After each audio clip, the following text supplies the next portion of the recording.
Physics series की मेरी videos में आपका स्वागत है। इससे पहले मैंने अपने फिजिक्स सीरीज में हाइड्रोजन एटम के बारे में बताया था, जो बोर मॉडल का था, और उसमें हाइड्रोजन स्पेक्ट्रम की व्याख्या की थी और एनर्जी क्वांटाइजेशन के बारे में बताया था।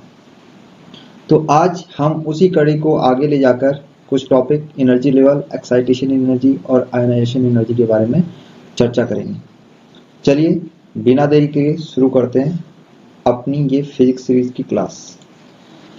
यहाँ तक कि वीडियो को समराइज करूँ तो परमाणु के मध्य में एक नाभिक रहता है और उसके चारों ओर इलेक्ट्रॉन गति करते हैं, और ये इलेक्ट्रॉन केवल उन्हीं कक्षाओं में गति करते हैं जिनमें बोर के अनुसार कोणीय संवेग NH/2π के बराबर होता है। और उसके लिए हमने एनर्जी लेवल बताया था, जो निकाला था पिछले समीकरण में। और पहली कक्षा में जो एनर्जी लेवल था वो तो -13.6 इलेक्ट्रॉन वोल्ट, जो ग्राउंड स्टेट कहलाती है। और इसके ऊपर की कक्षाएं जो इससे हायर एनर्जी की होती हैं, जिनमें इलेक्ट्रॉन पाए जाते हैं, उनको एक्साइटेड स्टेट कहा जाता है। और जब कोई भी इलेक्ट्रॉन इस ग्राउंड स्टेट से या निम्नतम ऊर्जा स्तर से बाह्य ऊर्जा प्राप्त करता है तो यह उच्च ऊर्जा स्तरों में संक्रमित होता है, अर्थात निम्न ऊर्जा स्तर से उच्च ऊर्जा स्तर में पहुंच जाता है। तो अब तक की ये सारी बोर की अजम्पशन थी। अब क्या करते हैं वो इक्वेशन जिससे हमें बोर के इलेक्ट्रॉन के ऊर्जा के बारे में ज्ञात हुआ। चलिए शुरू करते हैं। कक्षा के ऑर्बिट के लिए बोर ने एक समीकरण ज्ञात किया था, जिससे हमने इलेक्ट्रॉन के एनर्जी स्तर के अलग अलग कक्षाओं की एनर्जी को ज्ञात किया था। आइए उसी से शुरू करते हैं। तो वो इक्वेशन थी E = -1/4πε0 का स्क्वायर 2π स्क्वायर e⁴m/n²h²। यहाँ के सिंबल जो भी इसमें डिनोट किए गए हैं, उनमें से हम हर एक नियतांक का मान रख देंगे। और आप देख रहे होंगे ज्यादातर ये सारे कांस्टेंट है, 1/4πε0, pi square, e, m, n और h²। जहां 1/4πε0 का मान 9 × 10⁹ है, और e जो इलेक्ट्रॉन का आवेश है उसका मान है -1.6 × 10⁻⁻19 कूलम। और जो m है वो यहाँ डिनोट करता है मास ऑफ इलेक्ट्रॉन, यानी कि इलेक्ट्रॉन का द्रव्यमान। और जो h है वो प्लांक कांस्टेंट है, इसका मान होता है 6.65 × 10⁻34 जूल सेकेंड।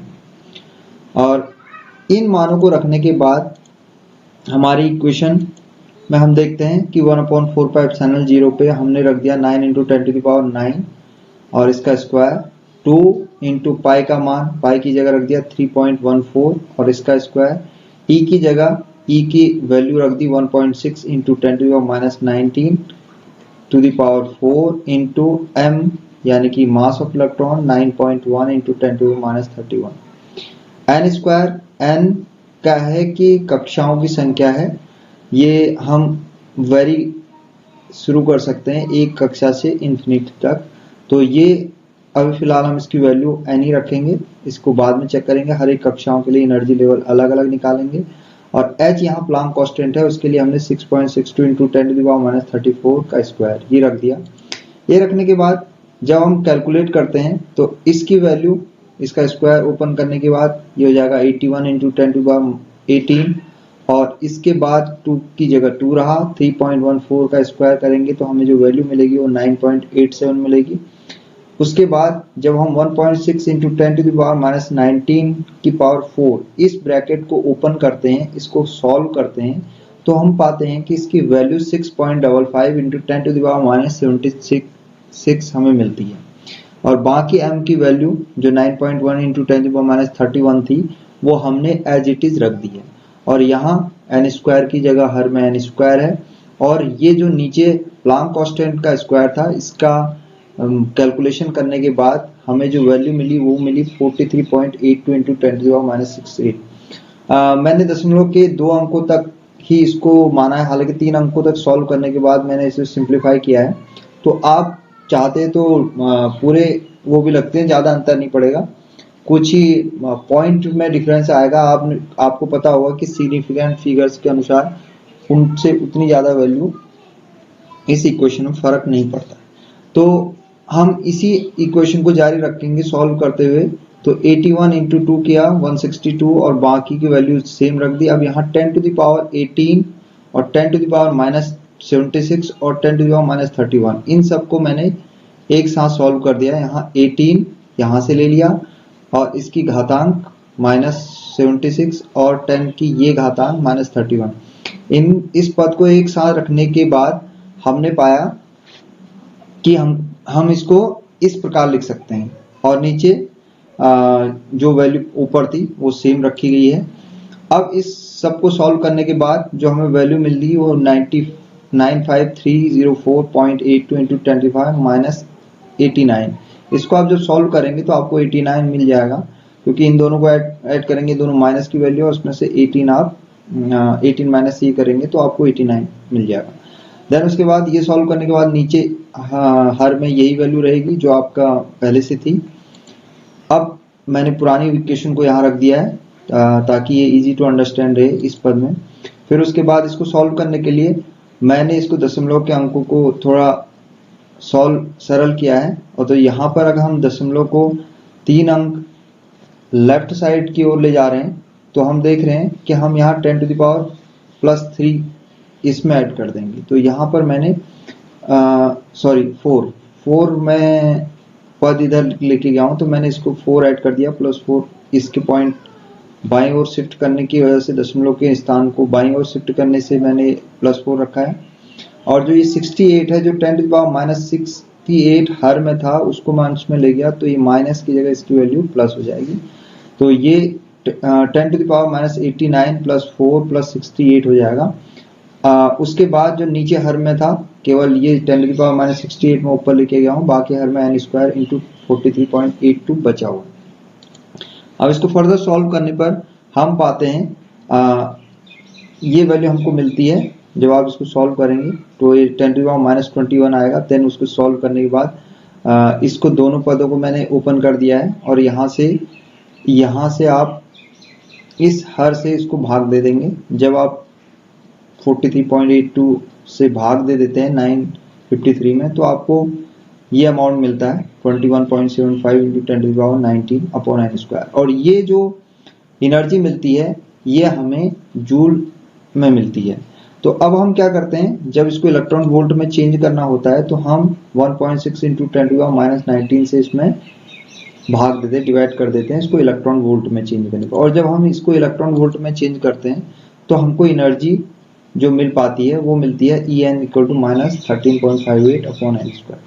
अब आप ये देख रहे हैं इसमें सारे कांस्टेंट को हमने सॉल्व करने के बाद जो वैल्यू पाई वो है 13.58 अपॉन n स्क्वायर, यानी कि ये कक्षाओं पर निर्भर करेगा। हर एक कक्षा की एक निश्चित ऊर्जा होगी, जो इससे पहले मैंने आपको वीडियो में दिखाया था कि n इक्वल टू 1 के लिए आप जब n की वैल्यू 1 रखते हैं तो ये वैल्यू का जो मान है यानी कि पहली एनर्जी का जो लेवल है या उस कक्षा का ऊर्जा स्तर कहें तो वो होगा माइनस 13.58। अब इसी को n इक्वल टू 1 के लिए हमने ये पाया। अब n इक्वल टू 2 के लिए अगर हम रखेंगे तो ये 2 का स्क्वायर यानी कि 4, तो इसको हमने 4 से डिवाइड कर देंगे और 4 से डिवाइड करने के बाद हमको दूसरा एनर्जी स्टेट मिलेगा माइनस 3.4 इलेक्ट्रॉन वोल्ट। इसी प्रकार जब n की वैल्यू हम 3 रखेंगे या तीसरी कक्षा की एनर्जी को ज्ञात करने के लिए हम n का मान 3 रखेंगे तो 3 का स्क्वायर 9 हो जाएगा और हम इसको 9 से डिवाइड करने के बाद हमें जो वैल्यू मिलेगी वो मिलेगी माइनस 1.51 इलेक्ट्रॉन वोल्ट।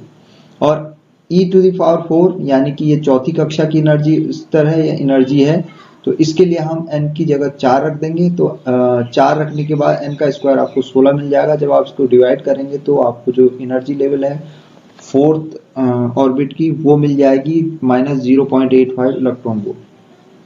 अब ये जो जितने भी एनर्जी लेवल है यानी कि हर एक कक्षा का अलग अलग ऊर्जा स्तर है। और आप देख रहे हैं जब हम पहली कक्षा से उच्च कक्षाओं में जा रहे हैं तो ये वैल्यू बढ़ती जा रही है। अब आप देख रहे होंगे ये सब माइनस में वैल्यू है और ये माइनस में वैल्यू जो है कम होते जा रही है, यानी कि ऋणात्मक मान कम होते जा रहा है, यानी कि हम उच्च ऊर्जा स्तर की ओर जा रहे हैं। और इसी प्रकार हम उच्च ऊर्जा स्तर में जाएंगे यानी कि n इंफिनिटी के लिए, तो ये एनर्जी लेवल 0 हो जाएगा। तो कहने का तात्पर्य यह है कि हम जब एनर्जी स्टेट पहले से उच्च कक्षाओं में जाते हैं, जो एनर्जी का लेवल है वो -13.58 से लेकर 0 पर पहुंच जाता है। यानी कि निष्कर्षतः जब हमने इन सब चीज को पाया तो हमें तीन इसके बेसिक जो हमने कंक्लूजन निकाले हैं वो ये तीन हैं, और इन्हीं को जो ऊर्जा स्तर मैंने -13.6 से लेकर 0 तक आपको दर्शाए हैं, ये पूरा ऊर्जा बैंड कहलाता है या ऊर्जा स्तर कहलाते हैं।